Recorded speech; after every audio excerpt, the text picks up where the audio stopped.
Arthur Pendelton, 67, a retired forensic accountant, was, last Thanksgiving, subjected to a barrage of sarcastic laughter from his powerful 92-year-old father, former Judge Silas, who stood before 30 distinguished relatives and declared him grounded as if he were a spoiled child, simply for daring to ask what his late mother had left him in her will.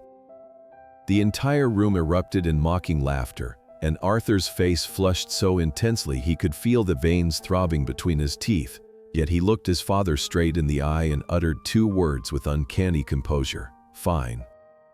The next morning, Silas knocked on the door of Arthur's dilapidated guest house with a smug, triumphant grin, saying, "Finally, you know your place, don't you?"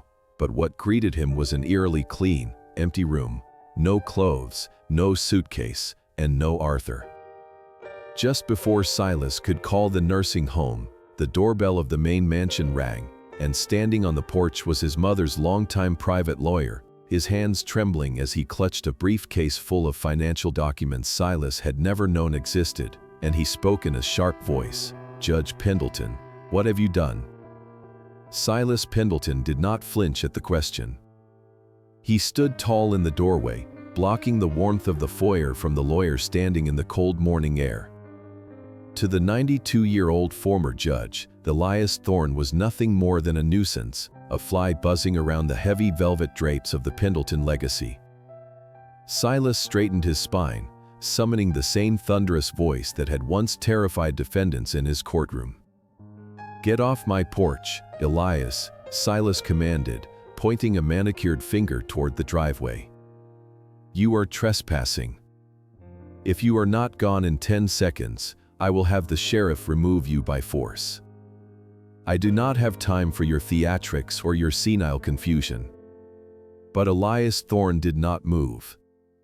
He did not blink. He stepped forward, forcing Silas to step back, and walked into the house with the unstoppable momentum of a rising tide.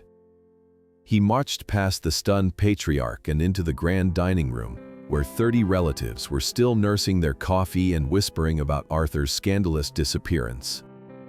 Julian, the golden child of 60, was lounging by the fireplace, feigning concern while checking stock prices on his phone. When he saw the lawyer enter, he stood up, his smile tight and predatory. "Mr. Thorne," Julian said smoothly, stepping forward to block the path. "My father asked you to leave. This is a private family matter." Elias ignored him completely. He walked to the head of the long mahogany table, the very spot where Silas usually sat, and slammed his heavy leather briefcase down on the white linen tablecloth. The sound cracked through the room like a gunshot, silencing every whisper, every clinking spoon, every breath. Elias looked around the room, his eyes sharp behind his wire-rimmed glasses.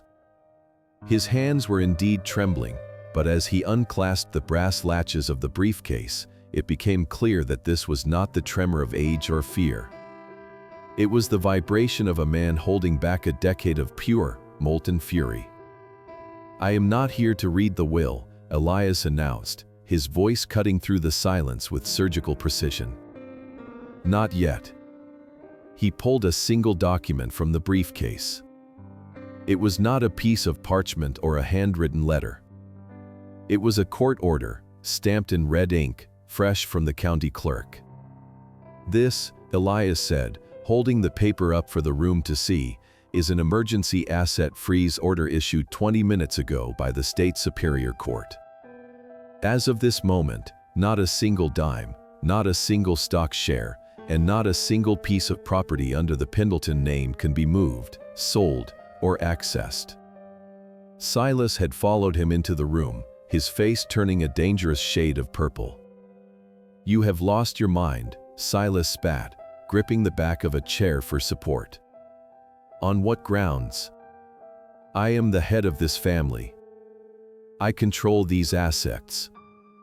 You cannot freeze my money based on the ravings of my runaway son." "Your money." Elias turned to face him, and for the first time, the lawyer smiled. It was a cold, terrifying expression. That is the misunderstanding, Silas. You have been living under a misunderstanding for 10 years.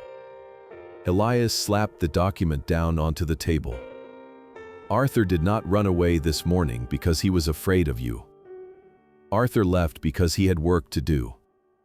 You see, when Margaret Pendelton passed away, she did not leave her estate to you. She knew you would spend it on your vanity projects and Julian's gambling debts. So 10 years ago, she created the Margaret Pendelton Irrevocable Trust. The room gasped. A collective intake of breath that sucked the air out of the space. Julian went pale, his eyes darting from the lawyer to his father. Impossible, Silas hissed. I would know. I am her husband. She knew you would try to bully her, Elias continued, his voice rising over Silas's protests. So she made sure you never saw the paperwork. And she appointed one single trustee to manage the entire fortune. One person with the sole legal authority to decide who gets paid and who starves. One person who has been quietly watching you spend money that wasn't yours for a decade, waiting for the moment you proved yourself unworthy.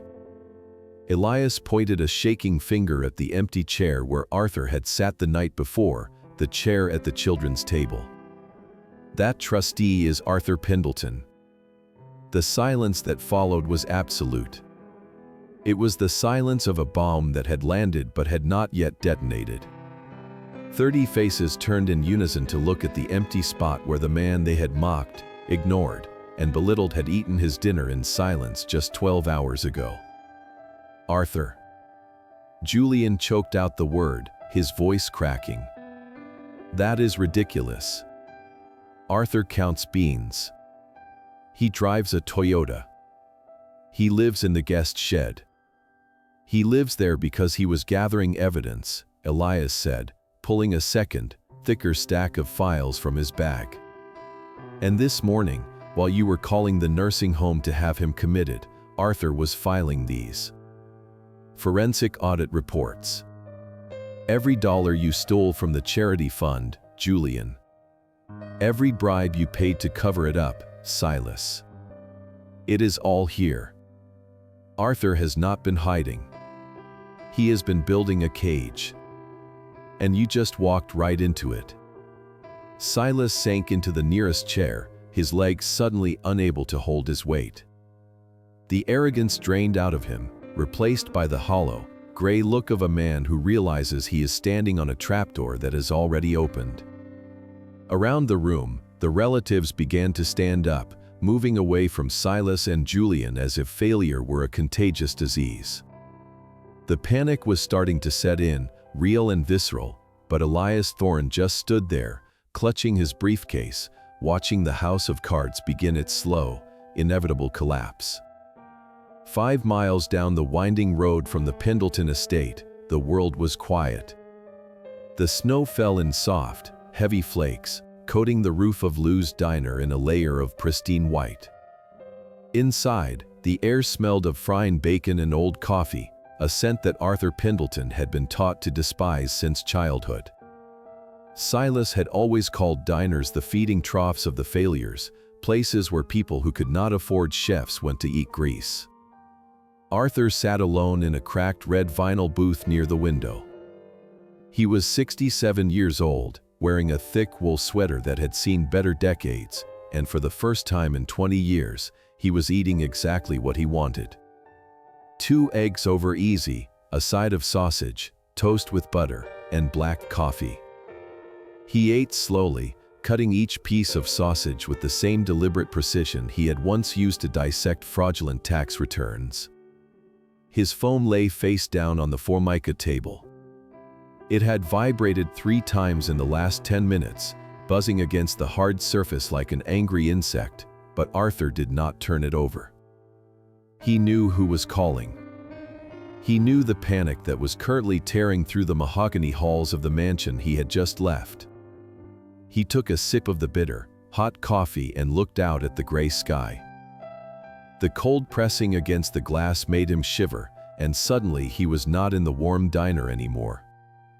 He was back in the cemetery, standing on the frozen grass 3 months ago. It was the day they buried his mother. The wind had been biting that afternoon, whipping the black coats of the mourners around their legs. He opened the lid.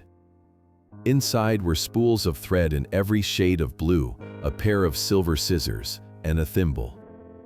But when Arthur lifted the plastic tray, he found what he was looking for. Taped to the bottom of the tin was a small, brass key and a note written in shaky cursive. "Arthur, you are the only one who knows how to fix what is broken." The key belonged to a safety deposit box at First National Bank, a box that Silas did not know existed. The next morning, Arthur walked into the bank wearing his usual fraying cardigan.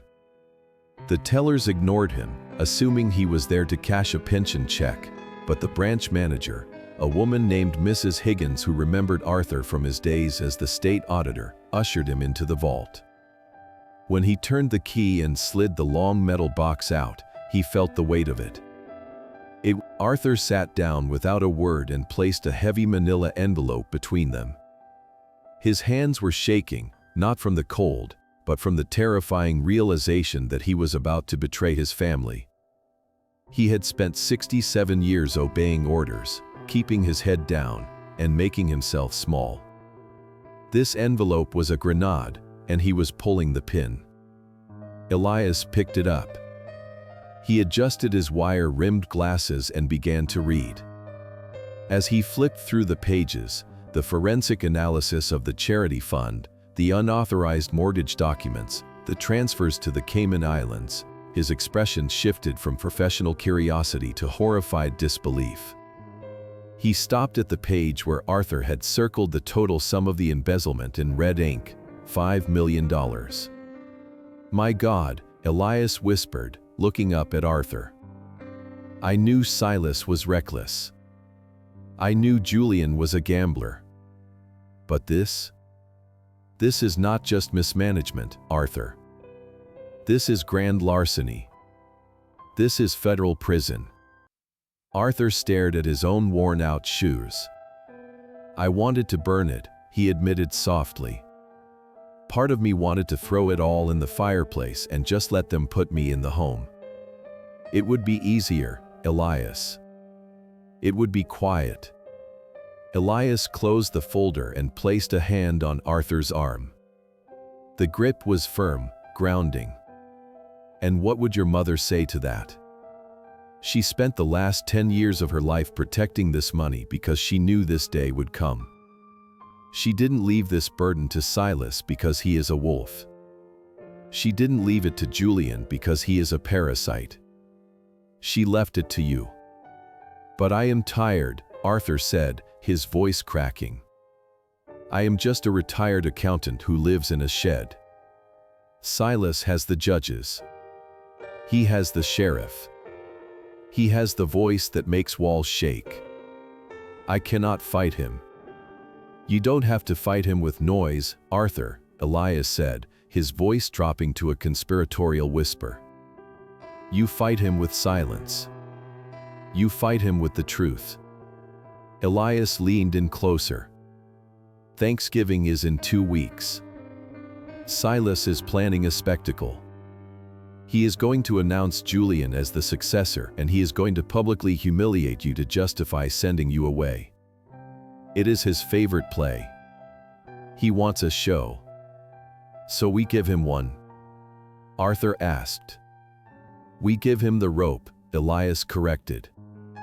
"Let him make the announcement. Let him scream. Let him believe he has won. And when he stands on top of that mountain of lies, you and I will kick the foundation out from under him." Arthur looked at the duck pond. He remembered his mother holding his hand right here, 50 years ago, telling him that quiet water runs the deepest. He took a deep breath, filling his lungs with the cold air. "He will destroy me if we miss," Arthur said. Elias smiled, a sharp, dangerous smile that reminded Arthur why the man was the best lawyer in Connecticut. "Margaret told me once that everyone thinks Arthur is weak because he bends. But she said, Arthur is not weak. He is just gathering strength. The only thing you need to do is endure one more dinner. Can you do that? Arthur looked back at the envelope, at the red ink, at the proof that he was not the failure his father said he was. He nodded once. "I can do that," Arthur said. "Then let them set the table," Elias said, tucking the envelope inside his coat. "We will bring the carving knife." Back in the present, the grand dining room was a scene of chaos. The silence that had fallen after Elias's initial revelation had shattered into a dozen frantic conversations.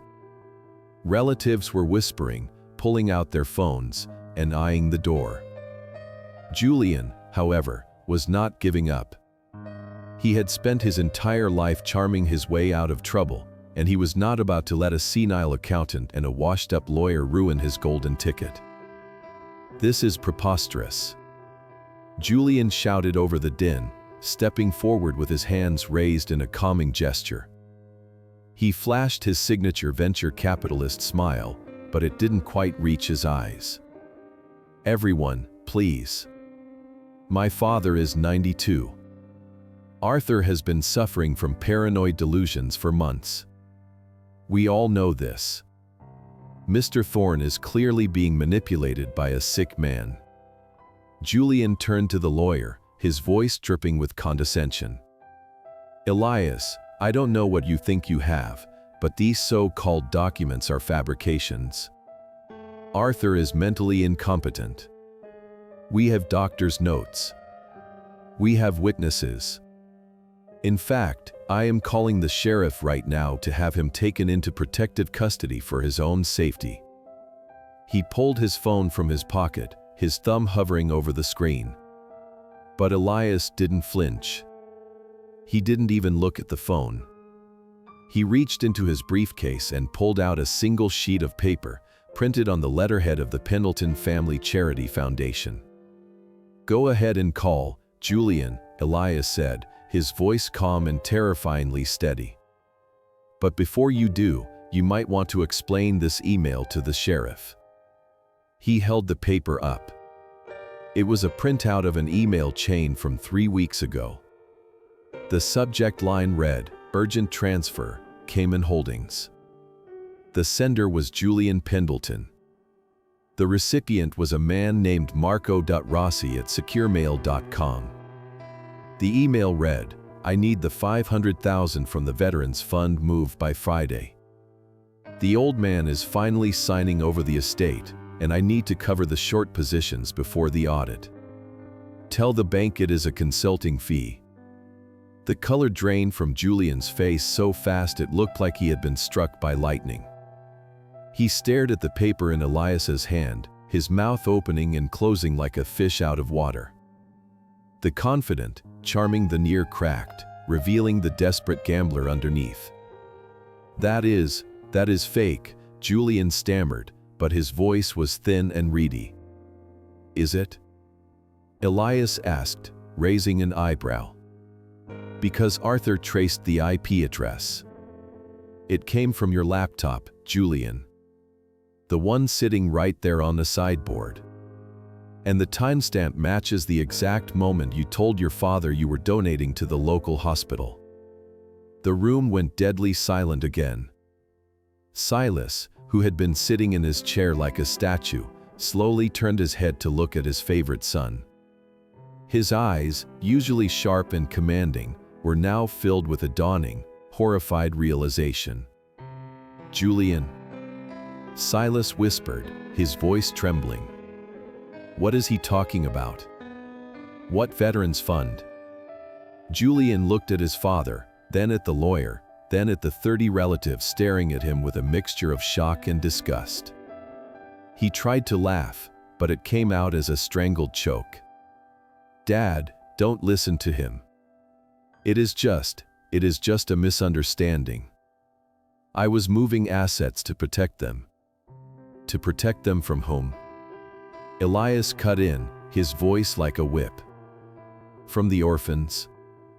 From the veterans? Or from the bookies in Atlantic City who have been calling your office every day for the last month?" Elias dropped the email onto the table next to the asset freeze order. It landed with a soft slap that sounded louder than a gunshot.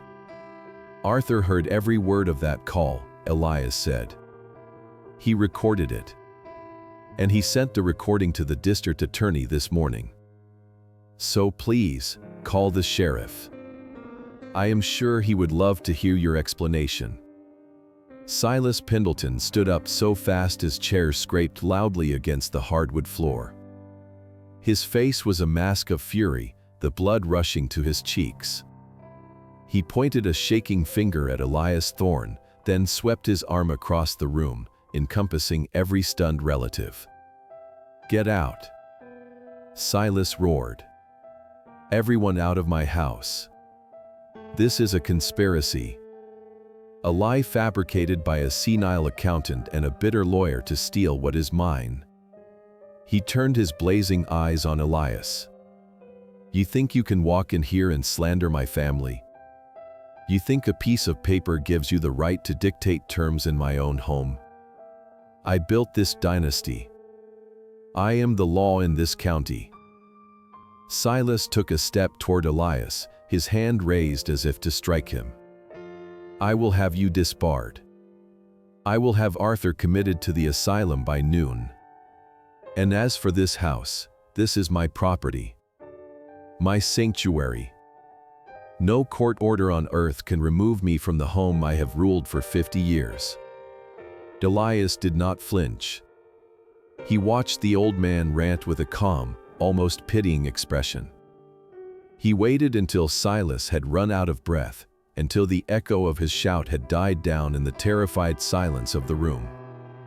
Then he reached into his briefcase one last time and pulled out a document bound in blue legal paper.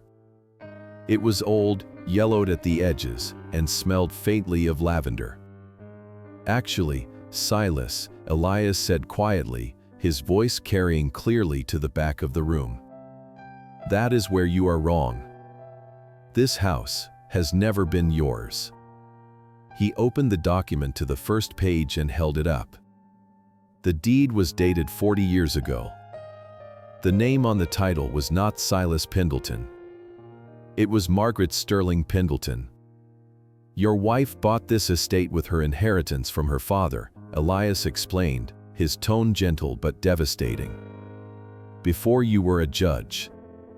Before you were anything. She kept it in her name to protect it from your ambitions. And in her will, which she never bothered to read past the first page, she was very specific. Elias turned the page and read aloud. Upon my death, the property known as the Pendelton estate, including the main house, the guest cottage, and all surrounding lands, shall pass immediately and exclusively to my son, Arthur Pendelton. The gasp that went through the room was audible. 30 people looked from the deed to Silas, whose face had gone from red to a ghostly white. He stared at the paper as if it were a death sentence. That is impossible, Silas whispered, his voice trembling. Margaret would never, she knew this was my legacy. It was her legacy, Silas, Elias corrected him. And she left it to the only person she trusted to keep it safe. You have been living here for the past 3 months as a guest. A guest of your son, Arthur. Elias closed the deed and placed it on top of the pile of damning evidence. And since you have just threatened to have the owner of this house committed to an asylum, I am afraid your hospitality has run out. He looked at his watch. It is 10 o'clock. You and Julian have exactly 24 hours to vacate the premises. If you are still here at 10 o'clock tomorrow morning, I will have the sheriff remove you for trespassing. And unlike your threats, Silas, my promise is backed by a court order signed by a judge who isn't on your payroll. Silas sank back into his chair, looking suddenly very old and very small. He looked around the room, searching for an ally, for someone to stand up and defend him. But the relatives were already backing away, their eyes averted. The king had fallen, and his castle had just been handed to the jester. Arthur stepped out of the warmth of Lou's diner and into the biting wind that whipped across the empty parking lot. The snow was falling harder now, erasing the tire tracks on the asphalt, turning the world into a blank white page. He pulled his collar up and walked toward the solitary payphone standing at the edge of the lot, its glass panes frosted with ice. It was an antique in a world of smartphones, a ghost of communication that most people walked past without seeing, but for Arthur, it was a lifeline that left no digital footprint. He fished a quarter from his pocket, the metal cold against his thumb, and slotted it into the machine. He dialed the number of the main house, a sequence of digits his fingers remembered better than his own social security number. He let it ring 4 times, visualizing the chaos inside the mansion, the shouting, the accusations, the panic. On the 5th ring, the line clicked open. "Hello." The voice was breathless, frightened. It was exactly who he hoped it would be. "Aunt Sarah," Arthur said softly, pressing the receiver close to his ear to block out the wind. "Arthur." "Oh my God, Arthur. Where are you?" Sarah's voice cracked, dropping to a frantic whisper. He is tearing the house apart. He says you have lost your mind. He says you are dangerous. Please, tell me you are safe." "I am safe, Sarah," Arthur said, watching a snowplow rumble down the distant highway. "But you are not. Not if you stay there." "What do you mean?" "The sheriff is on his way, Sarah. But he is not coming for me." There was a confused silence on the other end of the line. "Not for you." Arthur watched his own breath cloud the glass. "Elias has turned over the evidence, Sarah. The embezzlement. The fraud. The police are coming for Julian. It is going to happen within the hour." He heard Sarah gasp, a sharp intake of air that sounded painful even over the static of the phone line. He closed his eyes, picturing her face, the only face in that house that had ever looked at him with kindness. She was the one who had slipped him chocolate bars when Silas sent him to bed without supper. She was the one who had knitted him the scarf he was wearing right now. "I don't want you to see that," Arthur said, his voice thick with an emotion he hadn't expected to feel. "I don't want the children to see their uncle in handcuffs. I don't want the family name to be dragged through the mud any more than it has to be. But, where will we go? Silas won't let us leave. He has locked the front gate." "Tell them the play is over, Sarah," Arthur said firmly. "Tell them to take the back exit through the garden. The gate there is broken. I never fixed it. Go home. Take the cousins. Take the children. Leave Silas and Julian to face what they have built. Arthur, wait. Go, Sarah." Now, Arthur hung up the phone before she could say anything else. He stood there for a moment, his hand resting on the cold plastic receiver. He had just severed the last tie, the final thread of loyalty that bound him to the house on the hill. He had given them a chance to leave with their dignity intact, a mercy they had never shown him. He turned his collar against the wind and walked back to his old Toyota. The engine coughed to life, and Arthur drove away, leaving the phone booth standing silent in the snow. The great hall of the Pendelton estate was silent, but it was not the peace of a church. It was the hollow, echoing quiet of a theater after the audience has walked out in the middle of the performance. By noon, the driveway was empty.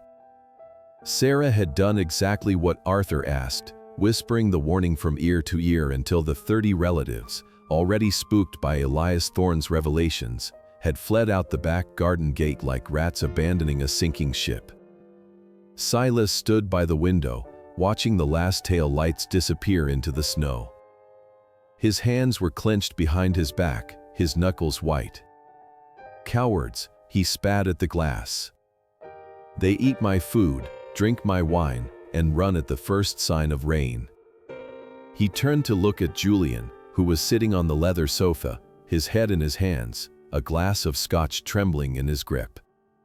Julian looked wrecked, his perfectly gelled hair now disheveled, his tie loosened. "They know, Dad," Julian whispered. "The emails. The bank transfers. Elias has everything. If the police come." "Stop it," Silas commanded. His voice was not loud, but it had the lethal weight of a gavel striking wood. "Pull yourself together, Julian. You look guilty. And I do not allow guilt in this house." Silas walked to his massive oak desk, the throne from which he had ruled the county for 40 years. He sat down and picked up the heavy, black receiver of the secure landline. He did not call a lawyer. He did not call the bank. He dialed a private number that he had not used in a decade, a number that belonged to a man who owed his entire career to Silas Pendelton. Judge Henry Abernathy answered on the second ring. "Henry," Silas said, his voice dropping into a register of grave, paternal concern. "It is Silas. I am afraid the situation with Arthur has escalated." There was a pause on the other end, then a rough, compliant voice asked what was wrong. "He has become violent, Henry," Silas lied, his eyes locking onto Julian's. "He threatened his brother this morning. He was raving about conspiracies, about stealing the estate. He has a weapon. I fear for his safety, and for ours. I need an emergency involuntary commitment order. Section 12. Immediate custodial hold." Julian looked up, his eyes widening.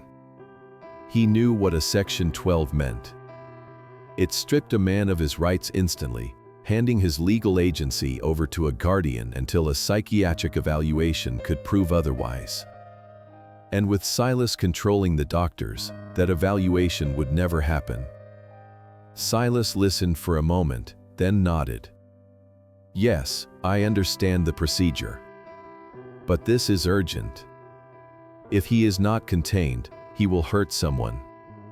I need the warrant signed and faxed to the sheriff within the hour.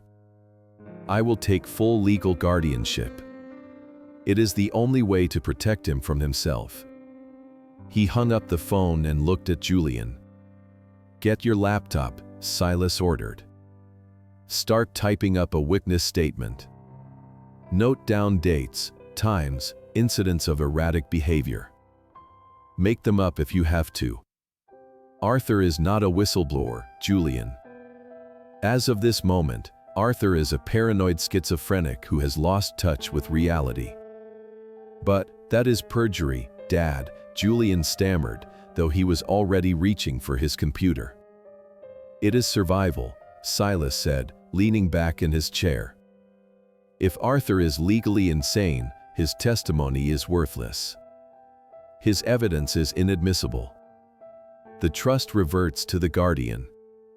Silas picked up a silver letter opener, testing the sharp point against his thumb. He looked at the empty room where his son had grown up, where Arthur had spent 67 years trying to please him. There was no hesitation in Silas's eyes, no flicker of paternal remorse. There was only the cold, hard calculation of a predator cornered. "Better he spends the rest of his life in a padded room than we spend a single day in a prison cell," Silas said. "Write the statement, Julian. And make it convincing." Arthur sat on the edge of the examination table, his hands folded neatly in his lap, listening to the rhythmic hum of the fluorescent lights. The sterile white room at Greenwich Hospital was a stark contrast to the dark, suffocating velvet of his father's study, and for the first time in days, Arthur felt a sense of clarity. Across from him, Dr. Evans, the chief of psychiatry, lowered his clipboard and exchanged a look with the two other specialists in the room. They had spent the last 3 hours subjecting Arthur to a grueling battery of cognitive tests, probing his memory, his logic, and his emotional stability. Arthur had answered every question with the precision of a forensic accountant. He recited the closing dates of the last 5 stock markets, recalled the details of his mother's medical history, and explained the complex tax laws governing irrevocable trusts. He was not raving. He was not confused. He was the most lucid person in the room. "Mr. Pendelton," Dr. Evans said, clicking his pen shut.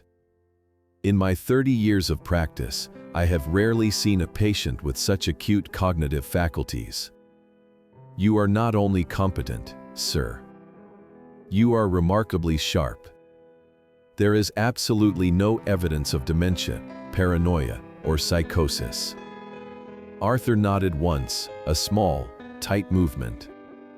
"Thank you, doctor. I need that in writing. Immediately. And in triplicate." 20 minutes later, Arthur and Elias were standing at the nurse's station when the double doors of the waiting room burst open. Sheriff Miller, a thick-set man who had enjoyed Silas Pendelton's scotch and cigars for decades, marched in with 2 deputies flanking him. He spotted Arthur instantly and beelined across the linoleum floor, waving a piece of paper in his hand. "Arthur Pendelton," the sheriff barked, his voice booming through the quiet ward. "I have a Section 12 warrant for your emergency detention. Judge Abernathy has ordered an immediate psychiatric hold. You are coming with us." The nurses stopped typing. A few patients lowered their magazines. Arthur turned slowly to face the man who had come to strip him of his freedom. He did not look frightened. He looked at the sheriff with the tired patience of a man watching a child try to solve the calculus problem. "Good morning, Sheriff," Arthur said calmly. "I assume my father told you I was violent. That I was hallucinating conspiracies." "It doesn't matter what he said," Miller growled, reaching for the handcuffs on his belt. The judge signed the paper. "You are a danger to yourself and others. Let's go. Don't make a scene." Elias Thorne stepped forward, blocking the sheriff's path with his own body. "Actually, Sheriff, it matters a great deal." Before Miller could shove him aside, Elias held up a document. It was not a court order. It was the medical evaluation Arthur had just completed, the ink on Dr. Evans' signature still wet.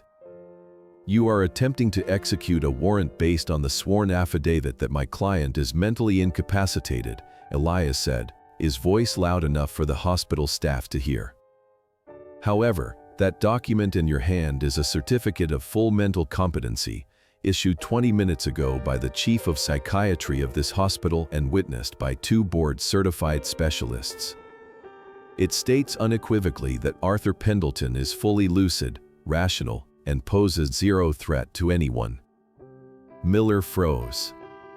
He stared at the hospital seal on the paper, his face flushing a deep, angry red. This doesn't void a judge's order," he stammered, though his hand drifted away from his cuffs. "It makes the judge's order a felony," Elias countered, his tone dropping to a lethal whisper. "If you touch my client now, Sheriff, you are arresting a medically cleared, sane man on false pretenses. That is kidnapping. And given that you are acting on the instructions of Silas Pendelton, who is currently the subject of a federal fraud investigation, I would think very carefully about whether you want to be an accomplice or a witness." Miller looked from the lawyer to Arthur. He saw the cold intelligence in Arthur's eyes, the utter lack of fear.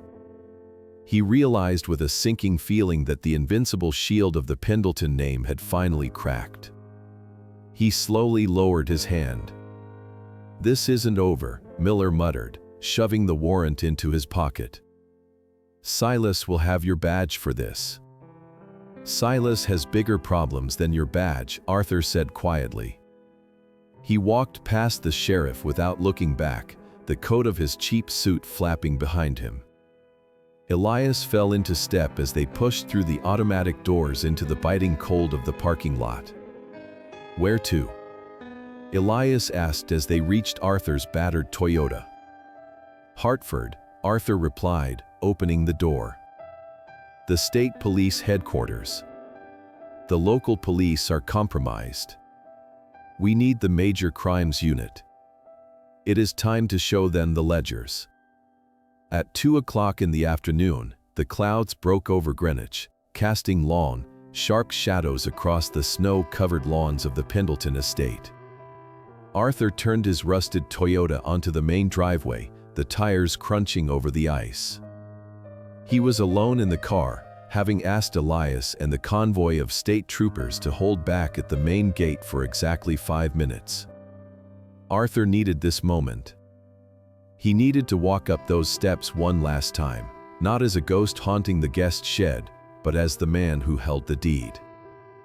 As the mansion came into view, Arthur saw the black smoke first. It was billowing from the main chimney, thick and oily, staining the pristine white sky. Julian was inside, frantically feeding decades of tax returns, ledgers, and incriminating emails into the library fireplace, hoping that fire could do what lies had failed to do. It was a pathetic, desperate act. Forensic accountants did not need paper originals to reconstruct a crime. Digital footprints were etched into servers that Julian could not burn, and Arthur had already backed up every single file to a cloud server 3 days ago. Then Arthur saw his father. Silas Pendelton sat in a high-backed wicker chair on the front porch, wrapped in a heavy fur coat that looked like it belonged to a Russian czar. Across his lap lay an antique double-barreled shotgun, a weapon he hadn't fired since a pheasant hunt in the 90s. He looked like a king in exile, guarding a fortress that had already been breached. When he saw Arthur's car approach, he did not stand up. He simply shifted the gun, his finger resting dangerously near the trigger guard. Arthur stopped the car at the foot of the steps. He turned off the ignition and sat for a moment in the sudden silence. His heart, which usually hammered in his chest whenever he faced his father, was beating with a slow, steady rhythm. He checked his reflection in the rearview mirror. The man looking back was not the terrified boy who had hidden in the garden. He was Arthur Pendelton, the owner of this estate, and he was done hiding. He opened the car door and stepped out into the cold. He was wearing the charcoal gray suit he had kept hidden in the back of his closet for 10 years, tailored and sharp. He buttoned the jacket and began to walk up the stone steps. Silas raised the shotgun. The barrel wavered slightly, but the threat was real. "Stop right there," Silas said. His voice was cracked and dry, stripped of its courtroom boom, but the malice remained.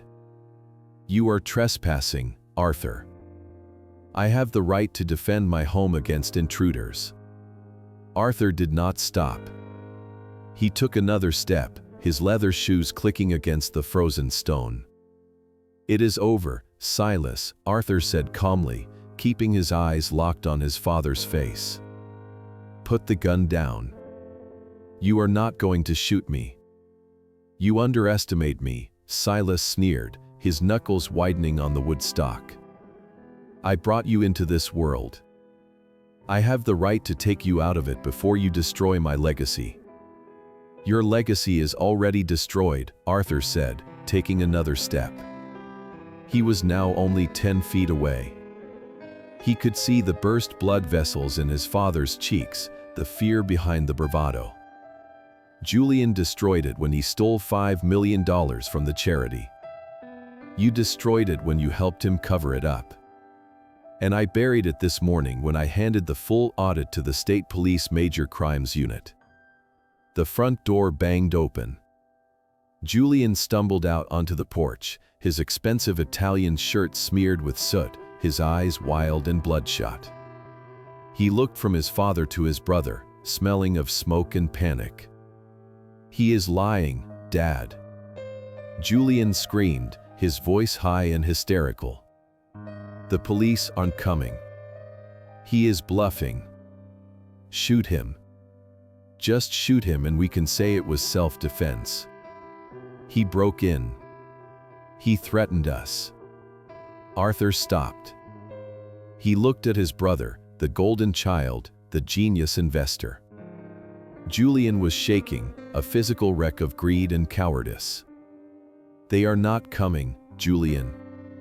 Arthur asked softly. Then why is your phone ringing?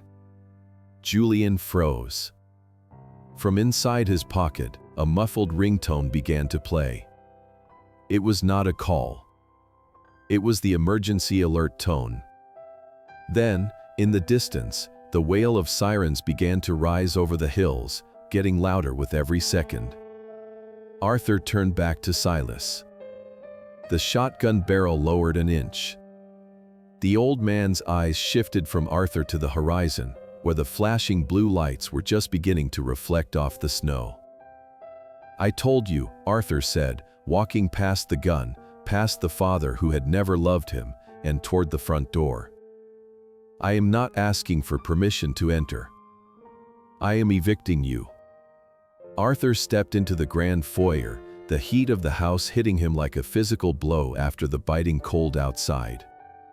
The air smelled of wood smoke and something sharper, more metallic, the scent of fear. He didn't stop to admire the high ceilings or the crystal chandelier that he had polished 100 times as a boy. He walked straight to the library, where the fireplace was roaring, consuming the last shreds of the Pendelton dynasty's reputation. Julian was still outside, screaming at his father to pull the trigger, but Silas had not fired.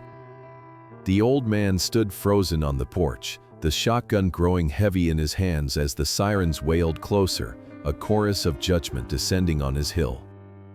Arthur turned to face the open door, watching his father framed against the winter sky. Put it down, Silas, Arthur said, his voice echoing in the empty hall. You lost the moment you tried to bury me. Silas slowly lowered the gun, the barrel clattering against the stone floor. He turned, his face a mask of disbelief and rage, and walked into the house, leaving the weapon behind. He looked at Arthur, really looked at him, for the first time in decades. He didn't see the stuttering boy or the invisible accountant. He saw a stranger in a charcoal suit, a man with eyes as cold and unforgiving as a ledger. You ungrateful wretch, Silas hissed, his voice trembling with fury. I gave you everything. A roof over your head. A name. And this is how you repay me. By destroying your own brother. By humiliating me in front of the entire county. You gave me nothing but silence, Arthur replied, his tone even. You gave me a shed to live in and a list of chores to keep me busy while you and Julian looted the estate.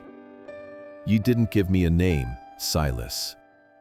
You gave me a debt. Arthur walked over to the fireplace and picked up a poker.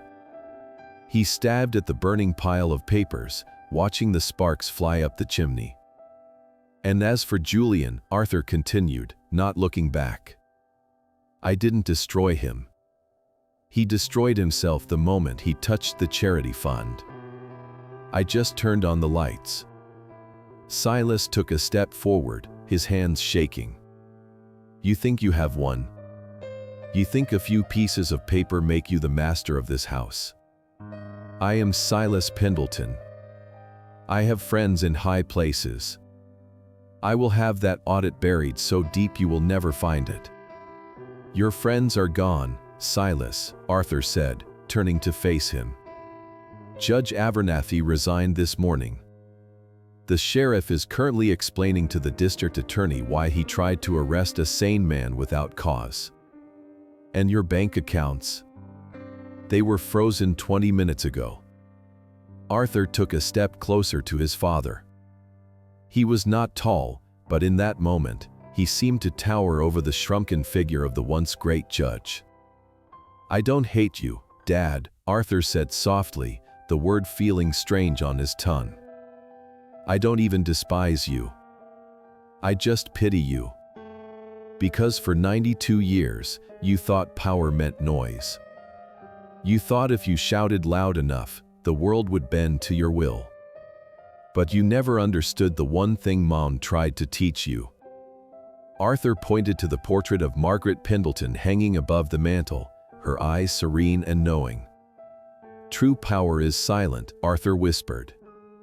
It is the patience to wait until your enemy hands you the shovel to dig his own grave.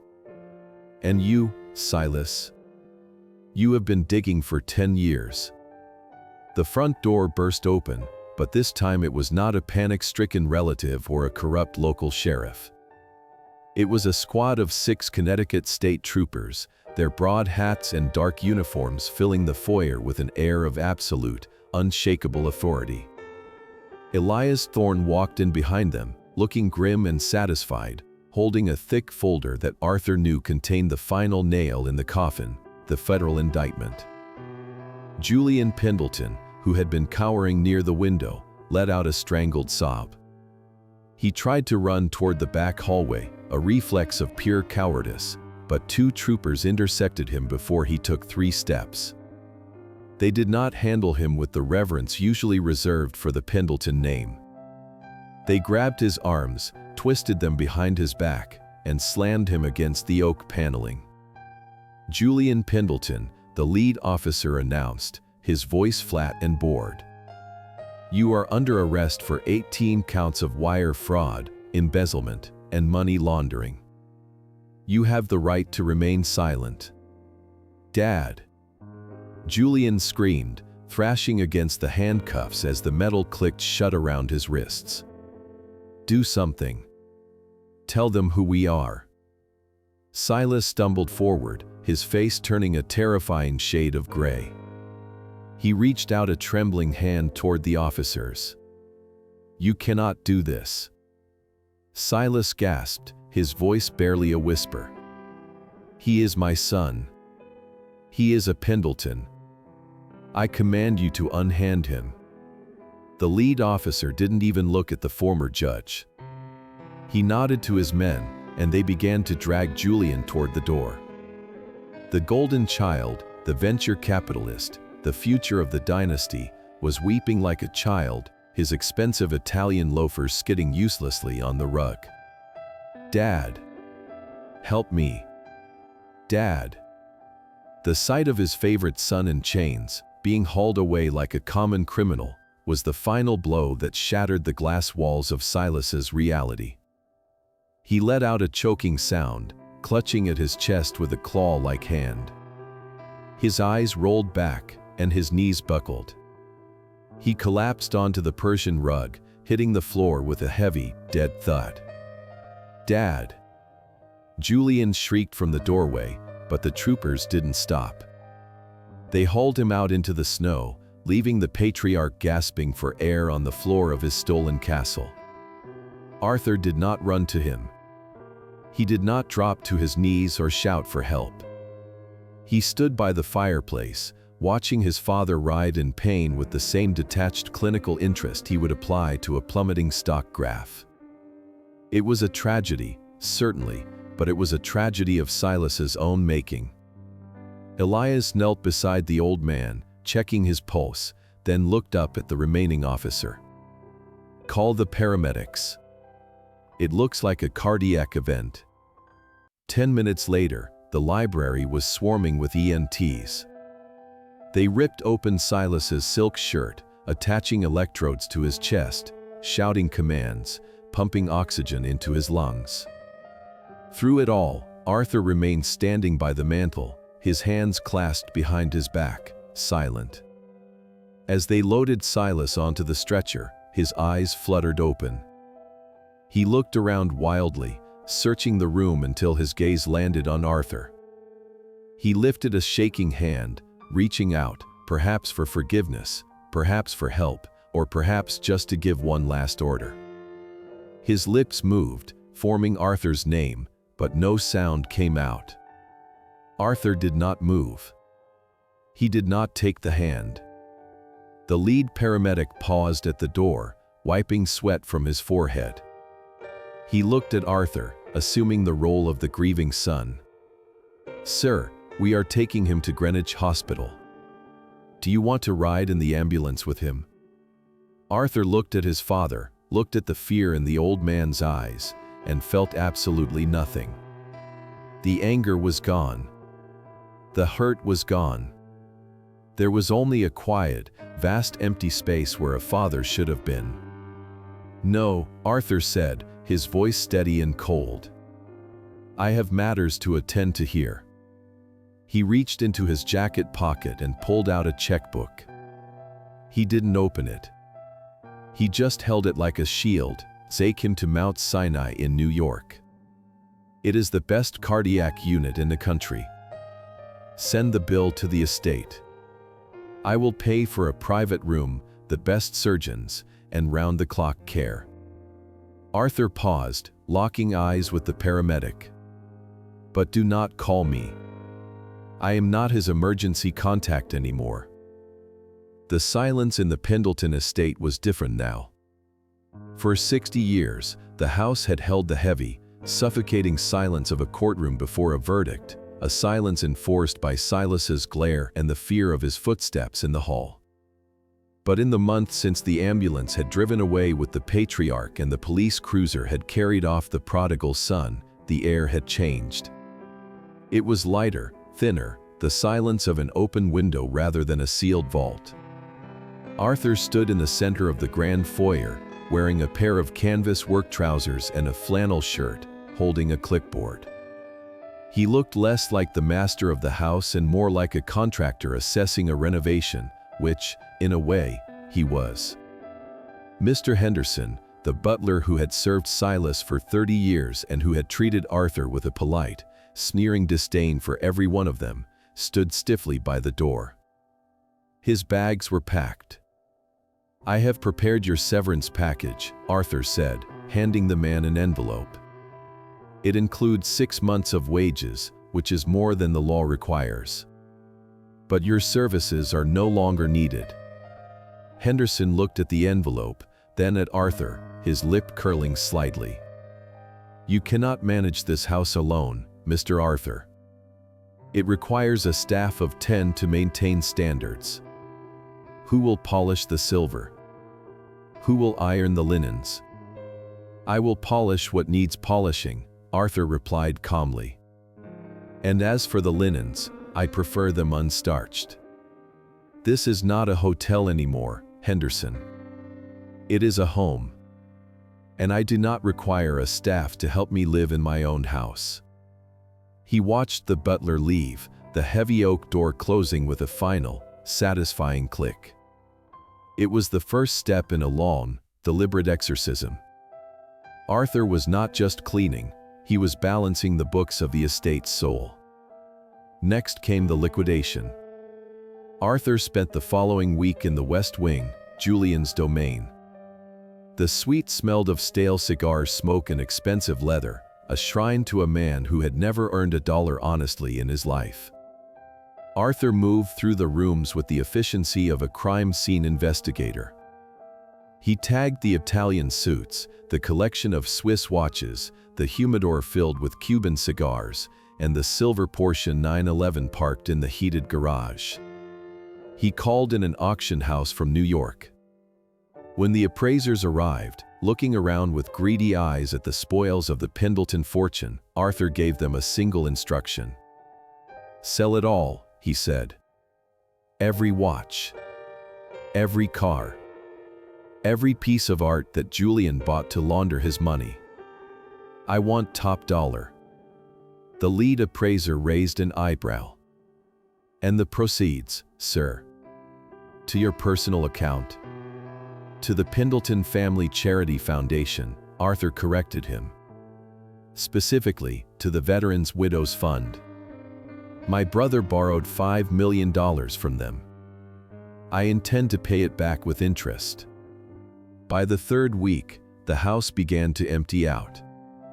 The gaudy statues Silas had installed to impress his political friends were hauled away. The heavy velvet drapes that blocked out the sun were pulled down, revealing windows that hadn't been opened in decades. Light flooded the hallways, illuminating dust motes dancing in the air. It was during this purge that Arthur found the door to the old basement storage room, tucked away behind a stack of mothballed winter coats. It was locked, but Arthur had the master key now. He turned the lock and pushed the door open, coughing as the smell of cedar and old paper hit him. Inside, stacked against the stone walls, were boxes labeled in Silas's sharp, angular handwriting, "Margaret, personal, storage." Arthur's breath caught in his throat. Silas had told him that Margaret's things had been donated to charity after the funeral. He had lied. He had simply buried them, unable to destroy them but unwilling to look at them. Arthur spent the rest of the day in that basement, opening box after box. He found his mother's easel, the wood stained with vibrant oils. He found her gardening journals, filled with meticulous notes on soil pH and bloom times.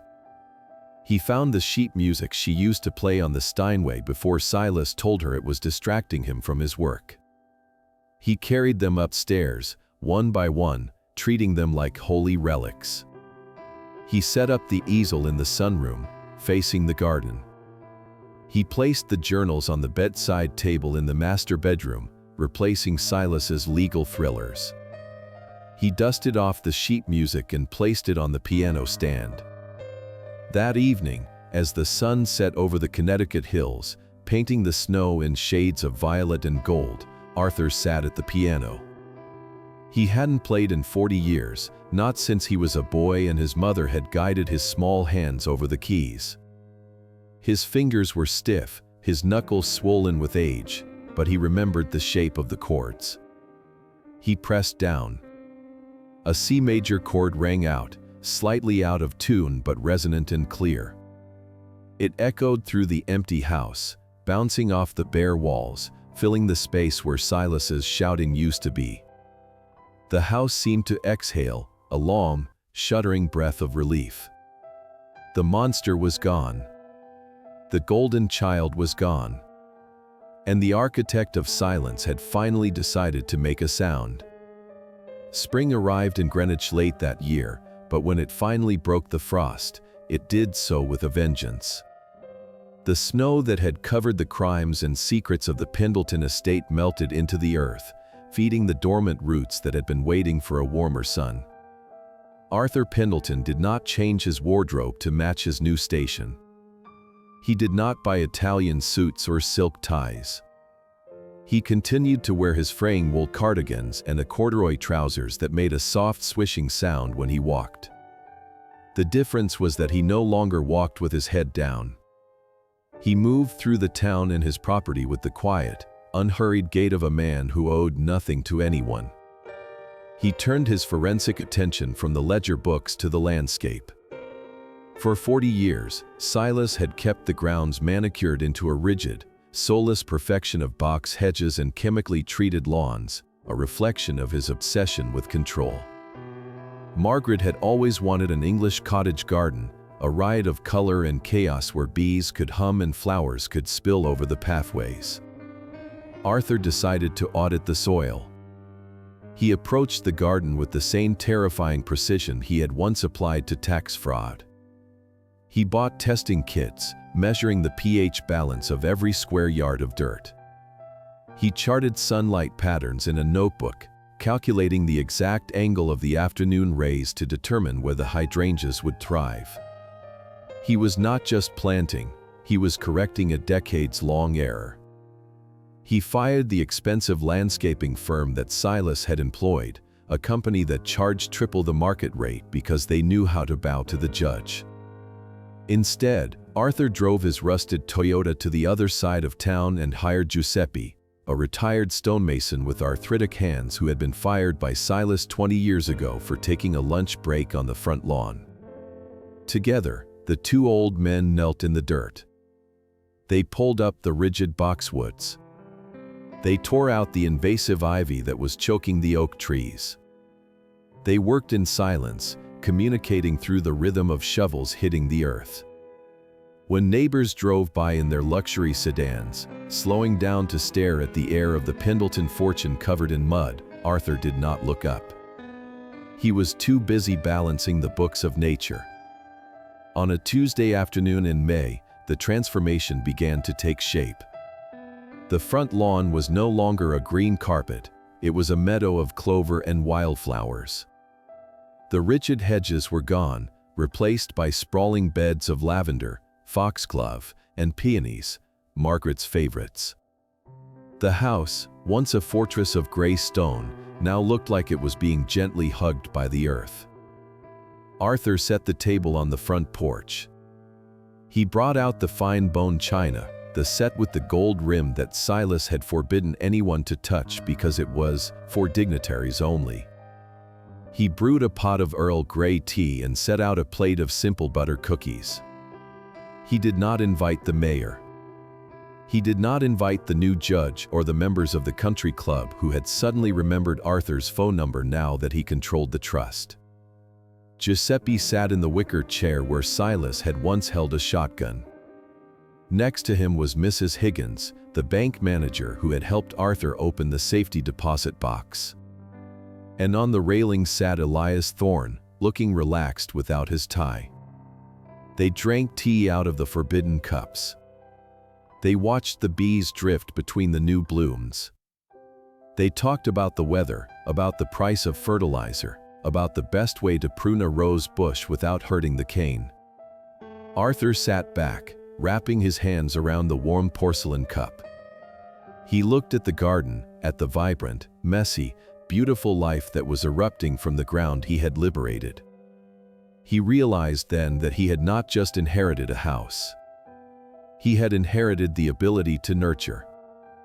For 67 years, his meticulous nature had been used to find faults, to catch thieves, to document failures. Now, he was using it to help things grow. "This is good work, Arthur," Giuseppe said, pointing a calloused finger at a row of blooming irises. "You have a green thumb. Better than your father. He only knew how to cut. You know how to mend." Arthur smiled, and it wasn't the polite, terrified smile of the son in the guest shed.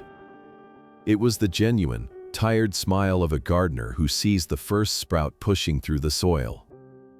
"I am just balancing the accounts, Giuseppe," Arthur said quietly. "I am just making sure the assets finally outweigh the liabilities." The call came on a Tuesday morning in late October, when the leaves in the Greenwich woods had turned the color of burnt sugar and old copper. Arthur was in the sunroom, repotting a fern that had outgrown its vessel, his hands covered in rich, dark soil. The phone rang with a shrill persistence that cut through the quiet hum of the house. It was the head nurse from the Mount Sinai Palliative Care Unit. Her voice was soft, practiced in the art of delivering heavy news without crushing the listener. She told Arthur that Silas Pendelton was fading. The doctors had done what they could, but the 92-year-old heart, which had pumped malice and ambition for nearly a century, was finally giving out. She said that Silas had been asking for him. He had been calling out the name Arthur in his sleep, and sometimes when he was awake, staring at the door with a look of desperate expectation. She asked if Arthur wanted to come down. She said there was still time to say goodbye. Arthur held the phone to his ear, looking out at the garden he had resurrected. He saw the oak tree where he had hidden as a boy. He saw the stone path where his mother had taught him to walk.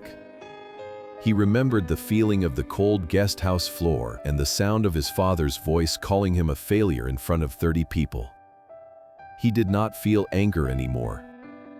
The anger had evaporated along with the morning mist. But he also did not feel the pull of obligation. He realized that for 67 years, he had been running toward a man who had only ever pushed him away. To go to him now, to sit by his bedside and offer a forgiveness that Silas would likely twist into a final act of dominance, would not be a kindness. It would be a lie. And Arthur Pendelton was done with lies. "No," Arthur said gently into the receiver. "I will not be coming. Please tell him the accounts are balanced. Tell him he can rest now." He hung up the phone. The silence that followed was absolute. It was not empty. It was full. Arthur walked to his father's old mahogany desk, the one he had reclaimed and cleaned of all its pretension. He pulled out a sheet of crisp, cream-colored stationery and a fountain pen. He sat down and wrote a letter. He wrote for an hour, the ink flowing smoothly across the page. He wrote about the cold dinners. He wrote about the forgotten birthdays. He wrote about the shame he had carried for decades and how heavy it had been. He poured every unspoken word, every swallowed tear, every moment of silenced dignity onto the paper. He did not write it with hate. He wrote it with the calm precision of a man closing a ledger. When he was finished, he signed his name at the bottom. Arthur Pendelton. Not the son. Not the victim. Just the man. He did not put the letter in an envelope. He did not stamp it. He stood up and walked to the fireplace, where a small fire was crackling against the autumn chill. He held the paper by the corner and lowered it toward the flames. The fire caught the edge, curling the paper into black ash. Arthur watched the words disappear. He watched the accusations turn into smoke. He watched the pain rise up the chimney and vanish into the clear blue sky. He did not need Silas to read it. He did not need an apology. The act of writing it was the release. The act of burning it was the freedom. He walked back to the sunroom and sat in his mother's favorite armchair, the one that faced the west. The sun was beginning to dip below the tree line, casting long shadows across the garden. The light caught the leaves of the new maple tree he had planted last week, turning them into flames of gold. Arthur took a deep breath. The air tasted of pine and damp earth and peace. He closed his eyes and listened to the house. It was not waiting for a verdict anymore. It was just a house, holding a man who was finally, completely home. He smiled, a small, private smile that reached his eyes. He was 68 years old, and his life was just beginning. This story of Arthur Pendelton is more than just a drama about inheritance and revenge. It is a profound reminder that silence is not always weakness. Sometimes, silence is where we gather our strength. It teaches us that family is defined by respect and love, not just by blood and obligation. Arthur showed us that true dignity does not come from shouting the loudest or having the most expensive title. It comes from knowing your own worth and refusing to let anyone, even a parent, tear it down. It reminds us that it is never too late to reclaim your life, to plant your own garden, and to find peace on your own terms. Justice is not always about punishment. Sometimes justice is simply living well after the storm has passed. If this story touched your heart or reminded you of your own strength, please take a moment to hit that subscribe button. Like this video and share it with someone who might need to hear that they are enough. We post new stories every day that explore the depth of human emotion and the triumph of the human spirit. We would love to hear from you in the comments section below. How did Arthur's decision make you feel? Have you ever had to set a difficult boundary with a family member to protect your own peace? Do you think he should have visited his father one last time, or did he do the right thing by choosing his own healing? Please share your thoughts and feelings from the bottom of your heart, as we truly value your perspective and your personal experiences. Thank you so much for watching and for being a part of our community. We wish you good health, a life full of joy, and peace in every single day. May you always find the strength to plant your own flowers even after the harshest winter. Goodbye for now, and we will see you in the next video.